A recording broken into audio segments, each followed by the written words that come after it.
Hi, I'm Andrew Wasson. Thanks for tuning in once again to my weekly guitar blog. It's March 25th, 2012. And this time around, we're going to go to Tucson, Arizona, where Mike wrote in asking, when I studied guitar years ago, my teacher spoke of how chords resolve from dominant to tonic. But as I work on more and more songs, I keep noticing how a lot of major key songs resolve from a major chord in 7th step to the keys tonic. And another movement I often see is from a 4 chord into the tonic chord. Am I missing something on how chords resolve? Well, thanks for writing in, Mike. You know, chords definitely can, as your old teacher told you, resolve from dominant to tonic, and this type of resolution is very common. In fact, probably the most common. You know, this type of resolution functions when a 5 chord in a key moves to the tonic chord, and this can occur in both major or minor keys. However, in both major and minor keys, the 7th chord can also resolve to the tonic.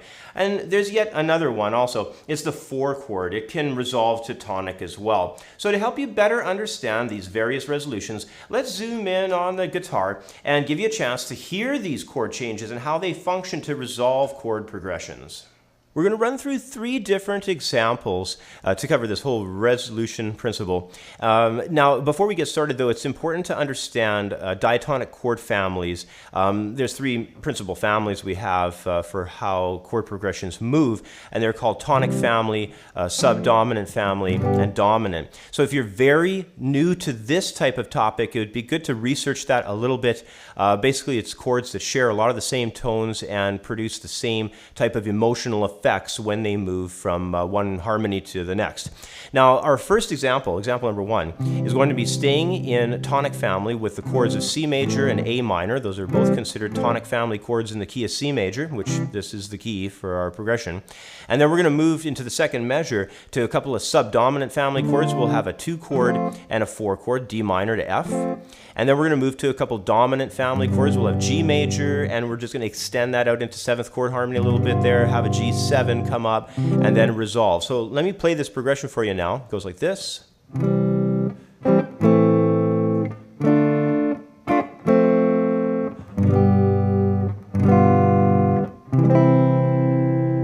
Okay, now that's very common. That happens in just loads and loads and loads of songs. That's your typical 5 chord to 1 chord resolution.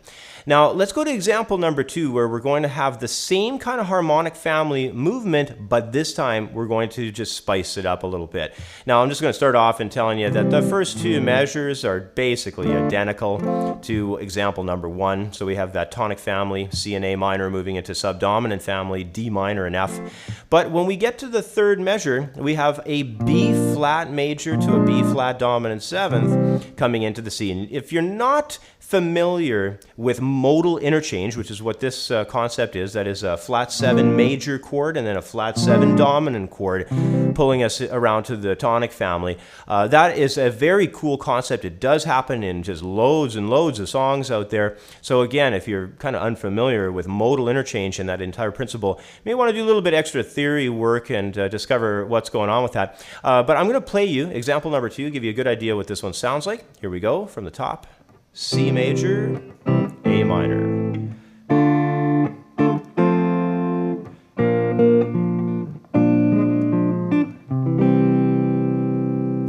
So you can tell it does resolve. I mean, that's a strong resolution into the 1 chord family. So that's what you're seeing when you're having a 7th chord in a major key come up into the tonic family chord. You're getting that concept of modal interchange in action. Now let's go to example number 3, where we're going to have something a little bit different occur here. We're going to start off the same with our C major and A minor, so we're in tonic family there. But in the 2nd measure, we're going to move over to the world of the dominant family chords, and then we're going to have subdominant come up and resolve to tonic family. So let me play example number 3 for you. It goes like this: 3, 4, and 1, 2.